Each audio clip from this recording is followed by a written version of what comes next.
Rehina. Ice candy na ube at gatas ang halo. Pwede ba akong tumikim? Oh, oo naman. Oh. Salamat ha. Hala, Rehina. Ang sarap. Saan galing yan? Binili ko kay Pabling.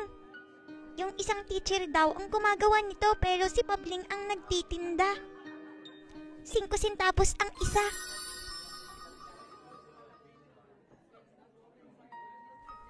$5?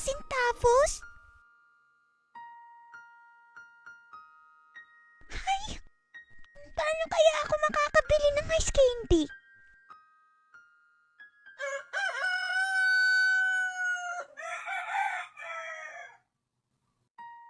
Nanay! Wala na po akong papel! Oh, sige. Kumuha ka ng 3 centavos, ha?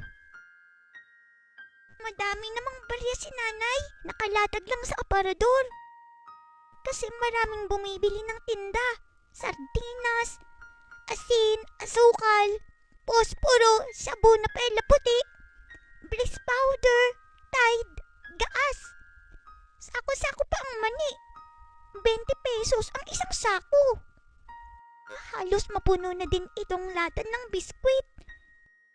Pero mga 5 centavos po yung andito, Nay.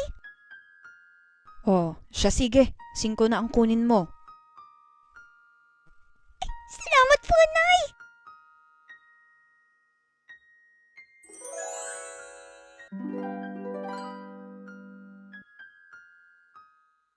Nay, pwede po ba akong humingi ng baon sa eskwelahan?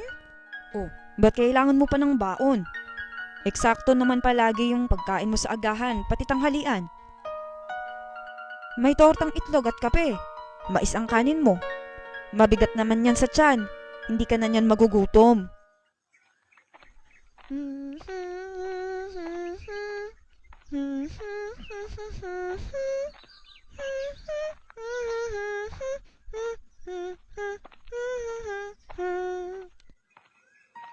Mamumulit na lang ulit ako ng hinog na sampalok para baon.